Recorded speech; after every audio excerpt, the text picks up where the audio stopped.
Bonjour à tous, bienvenue sur le champ des herbes sauvages. Aujourd'hui, je vous présente un peuplier beaucoup plié. Vous voyez, alors on va le voir jusqu'au bout là-bas. Il fait 35 mètres. Donc il est tombé cet automne. On a eu des rafales à 85 km/h sur Charnizet, en sud de Loches, sud Touraine.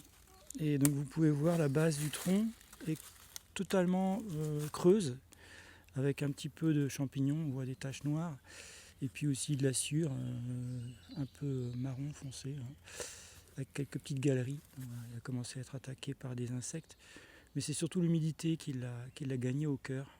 Donc c'est pour ça qu'il s'est complètement vrillé, torsadé et éclaté. Avec 35 mètres, il avait beaucoup de prise au vent. Donc ça s'appelle un chablis, c'est-à-dire que quand il tombe, ça crée une clairière. Alors là, ça se voit pas trop, mais je vais vous montrer à côté. Voilà. Là, ça se voit. Oui, il y en a d'autres qui sont tombés là. Et quand ils tombent, ça casse des petits arbustes juvéniles ou des arbres de moyenne envergure. Et donc ça crée des clairières. Oui. Il y a plein de chablis là tout autour. On en voit qui sont un peu plus vieux, couverts de mousse. Et voilà. Tout ça, ça fait du bois qui va se décomposer pour les champignons et qui donnera un bon humus. Alors ici c'est lent parce qu'il n'y a pas beaucoup d'humus. On est vite sur l'horizon minéral du sol.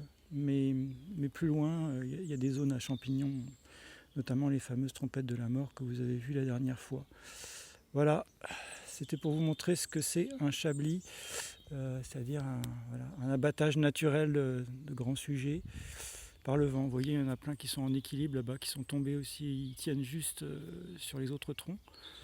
Alors, et pour terminer cette vidéo, je voulais vous mentionner le fait que ce que vous pouvez voir sous vos yeux, c'est l'un des meilleurs modes de gestion des forêts, puisque en fin de compte, on ne touche presque rien. Et c'est ce qu'il faut. Il faut faire le non-agir de Masanobu Fukuoka, par exemple.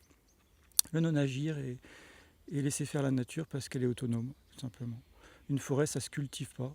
Ça peut se jardiner. On peut introduire quelques espèces qui sont faites pour les milieux inféodés, mais voilà, ou en multiplier celles qui disparaissent un peu, en rajouter. Pour augmenter quelques stations, mais il faut savoir faire ce genre de technique, voilà. Étudier la phytosociologie.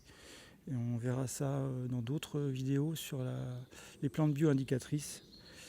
Voilà, bonne soirée, au revoir.